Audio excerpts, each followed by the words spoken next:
पाहण्यासाठी आमच्या YouTube चॅनलवरील PVR म्हणजेच पंढरी वार्ता या न्यूजला सबस्क्राइब करा आणि शेजारील बेल आयकॉनवर क्लिक करा।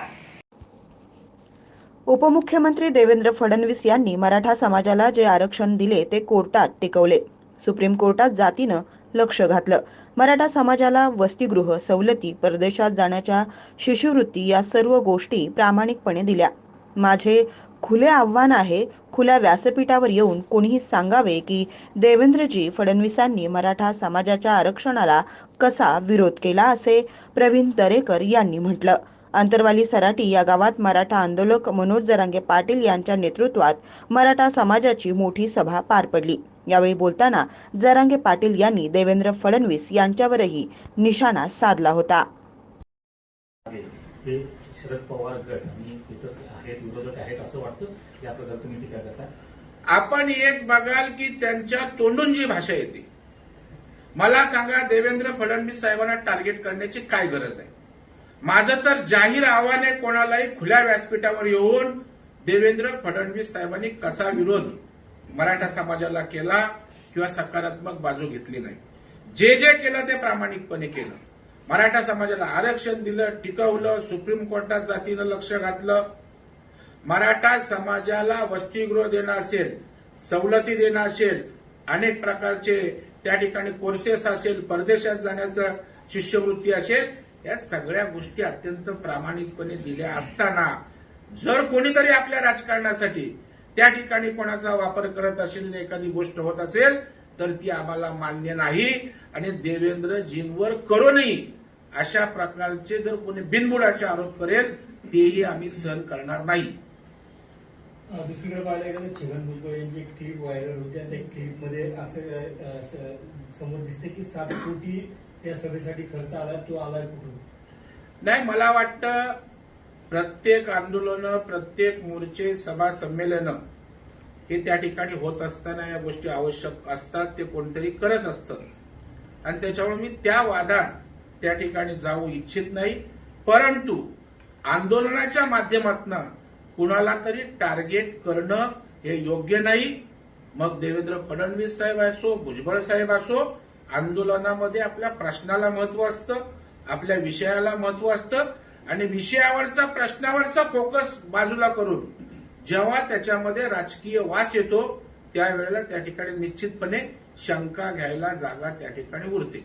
म्हणून छगन भुजबळ यांनी मराठा आरक्षणाच्या विरोधात भूमिका आतापर्यंत मांडत आलेली आहे, त्यामुळे मराठा मनोज जरांगे पाटील यांनी देखील छगन भुजबळ यांना टार्गेट केलेलं दिसून येतं, त्याविषयी काय सांगा? नाही, मला वाटतंय देखा मराठा समाज यांनी सातत्यानं सामाजिक सलोखा त्या ठिकाणी राखण्याचं काम केले। समाजामध्ये भांडणं मराठा समाजाला नको, नव्हे ती महाराष्ट्राची संस्कृती परंपरा नाही। त्याच्यामुळे ओबीसीच्या ठिकाणी सुखी राहावे, इतर समाज घटकांची आरक्षण त्यांची अबाधित राहावी आणि त्यांच्या कुठल्याही आरक्षणाला धक्का न लावता मराठा समाजाला आरक्षण मिळावं अशी प्रगल्भ भूमिका त्या ठिकाणी मराठा समाजाची आहे आणि त्याच्यामुळे जे न्यायिक आहे, जे आपल्याला मिळवायचं आहे त्याच्यासाठी लढा हवा। आपण बघाल आबा पाटील असतील, छावा संघटनेचे आमचे जावळे असतील, इतर परवा मराठा क्रांतिकी ठोक मोर्चाने आंदोलन केलं, त्यांनी भूमिका त्या ठिकाणी सांगितली, आम्हाला मराठा आरक्षण हवंय, परंतु कुठल्याही आरक्षणाला धक्का न लावता न्यायालयीन प्रक्रिया पूर्ण करून हवंय। कारण घाई गर्दीत दिलेलं आरक्षण त्याचं काय झालं हे महाराष्ट्राने आणि मराठा समाजाने पाहिलेले आहे। मला वाटतं 2.5 वर्षाचा जो पिरियड उद्धव ठाकरेंचा होता तो काय माफीचा पिरियड होता का?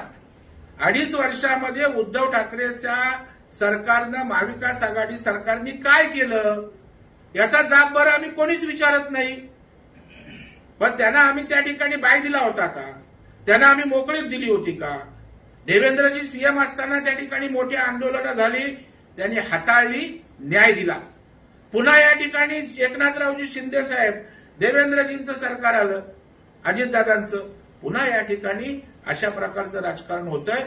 मला वाटतं हे समजून घेण्याची आवश्यकता आहे आणि आजही मी पुन्हा खात्रीनं सांगतो, सरकारमधल्या पक्षांचा सुद्धा मराठा आरक्षणाला पाठिंबा आहे, मराठा आरक्षण देण्याच्या बाजूने आहेत आणि किंबहुना आम्ही ते मिळवून देऊ अशी काल भूमिका होती, आज आहे आणि उद्याही राहील. पंढरपुरातील सुप्रसिद्ध डॉक्टर देवकाते यांचे चिरंजीव हॉस्पिटल, जिथे आता नवजात बालकांपासून 18 वर्षापर्यंतच्या बालकांवर होतील मोफत उपचार.